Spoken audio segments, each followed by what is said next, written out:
I'm very privileged to have with me today Valerie Khoo, who's the founder of the Sydney Writers Centre, and we're down in Richmond, Melbourne. You're on a flying visit. Great to be here. Valerie, great to catch up. In one respect, when I do a lot of presentations and people are always asking me who does social media well, or content marketing more specifically well in Australia, and I've always said you, and I've done a number of case studies on you, so I'll have no reason not to have any questions for you. But can you tell us firstly a little bit about the Sydney Writers Centre and what does it do, and you know, you're global and you're local and you do all sorts of things. Well, the Sydney Writers Centre was founded 7 years ago, and even though it's got Sydney in the name, we are a global organisation. We did start off just in Sydney, and what we do is we have short courses for people who want to get published or write with confidence. So that's courses in anything from travel writing, writing for the web, screenwriting, novel writing, magazine writing, you name it, every kind of genre of writing virtually. And some years ago we went online in terms of providing those courses online. So we've got students from as far away as Italy, Afghanistan, France, the US, UK, New Zealand, Singapore, Hong Kong, you know, a whole range of countries. Tasmania? There are people in Tasmania, yes, as well. Well, it's the writing capital of Australia, potentially. Now tell me this, it's so 7 years old, you've got a physical presence in Sydney? Yeah, so we have our flagship harbourside premises, which is right on the harbour in Lavender Bay in Sydney, in Milson's Point, and it's gorgeous because it's great for inspiration to just be able to look out the window and look at the harbour, wander down to the park, go down to the water. And not do much writing. Yeah, sometimes there is that effect. So there's the physical presences and there's the online presence. Now, one thing I'm always stressing with brands is to not just bang on about your product, but what's the bigger picture. And I think when I see the stuff that you guys are doing, and I'll get you to take us through the things you are doing, but correct me if I'm wrong, but you celebrate writing and therefore reading and therefore publishing. So you talk the bigger picture. You're out there, you turn up to the writers' festivals and you report back. You interview publishers on how to get publishing and what's hot today. You interview writers about the writing process. So am I correct in saying you're all about, while you sell writing courses, you're all about celebrating the written word? Absolutely, and that really comes from my passion for writing. I mean, I absolutely love writing.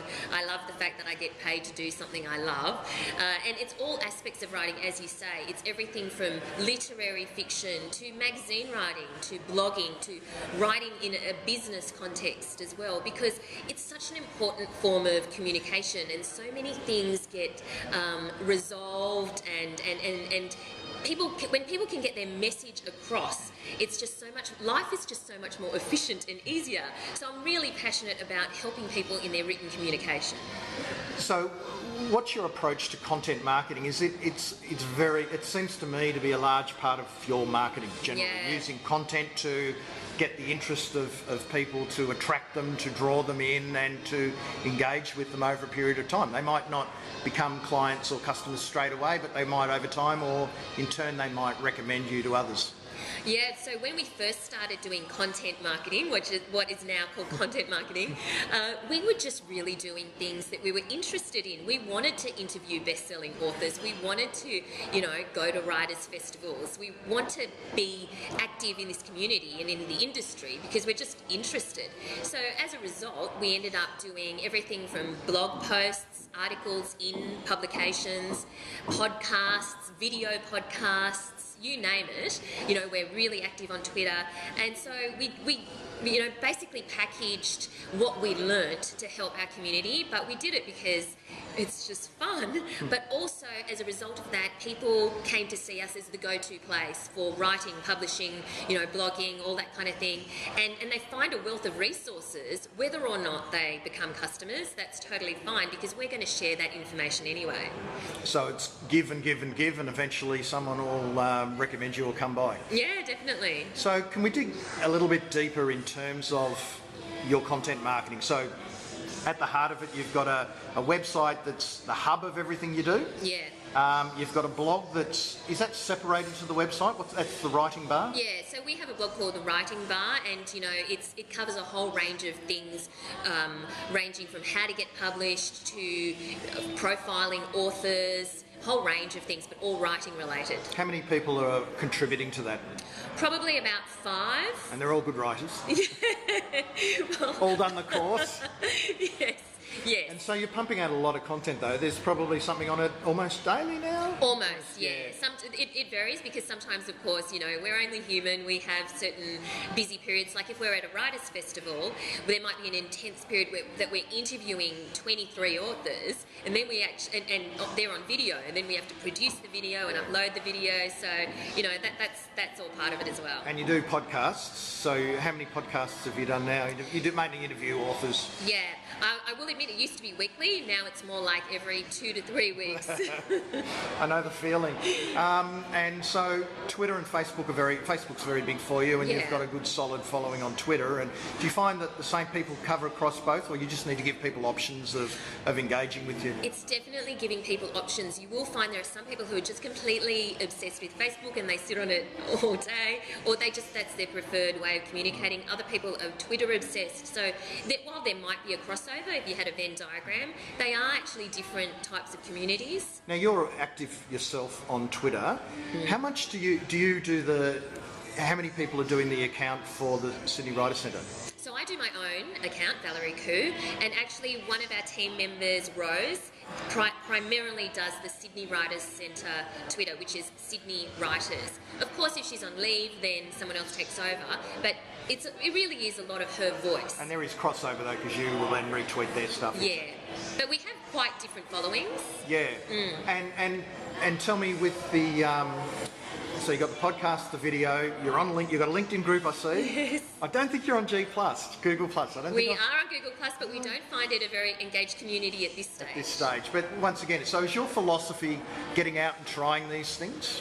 Yeah, absolutely, because some are going to have traction and some aren't, and you're only going to know if you try. So we absolutely go and register and sign up for the account, but whether or not people use it, you're actually not going to know until you get in there and have a look. So one of my other theories is to add value, to collaborate, to do things over and above, to create the news and to get involved and into the broader community in which you serve and which you operate. One thing you've done that I find really good over the last couple of years has been the best blogs in Australia, or the best Australian blogs competition. So it debuted last year. You had something like 562 about 570 or so entries, and this year it's doubled. Well over 1,000. Yeah. And it's a really good barometer for where blogging is heading. Yes. Can you take us a little bit why you decided to, strategically, why would you do that? Well, not strategically, we just love blogging. We love the concept of blogging. No strategy. Well, their strategy does come into it, but initially we just love the concept of blogging because it encourages people to write. And we're really passionate about helping people to write better and to, therefore, by definition, blog better. So, it's something that we're already interested in. We have our own blog. We communicate with a lot of bloggers. So we wanted to celebrate that community, and we wanted to encourage the main aim at the beginning really was to encourage better writing, and that's why it's a best Australian blogs competition, not a most trafficked Australian blogs competition or anything like that. It is the best Australian blogs, and there's a scoring sheet, and the huge chunk of the scoring is the writing, because we are the Sydney Writers Centre. We're not doing it necessarily on level of engagement or on number of followers or design or that sort of thing. It is very much about the writing. What's the most effective tool then you're using, or strategy? Is there anything that stands above, or is it really the combination of everything? Absolutely the mix. These days, without a doubt, it's the mix. In the very, very early days, when there was no mix, because there wasn't, we just started. You were mixless? It was Google AdWords, there is no doubt. And that used to, take up a huge chunk of our marketing strategy. Now, it's absolutely a mix of AdWords, organic search, content marketing, word of mouth, outreach activities like the Best Australian Blogs competition, YouTube, blogging, everything, Twitter, Facebook. So there really is quite a mix in the marketing strategy. And so with SEO, are you? I mean, there's the two schools of thought. One is you find your keywords and your phrases and you stuff them in everything. Yeah. I would think that that's an anathema to you, as a writer. Yeah. But are you keyword conscious at all, or? To be honest, no. But then we still rank very highly on every kind of search. And is that because you've? It's good to hear, because I've heard a number of case studies on cases where that's the case, particularly niche. Yeah. And I suppose that's because you're focused in what you're talking about. Yeah. Absolutely, and I think we're quite lucky in that we're selling writing courses, so people are going to type in writing course generally. Yeah. So we naturally had our keywords in there. We didn't have to consciously put them in or stuff them in.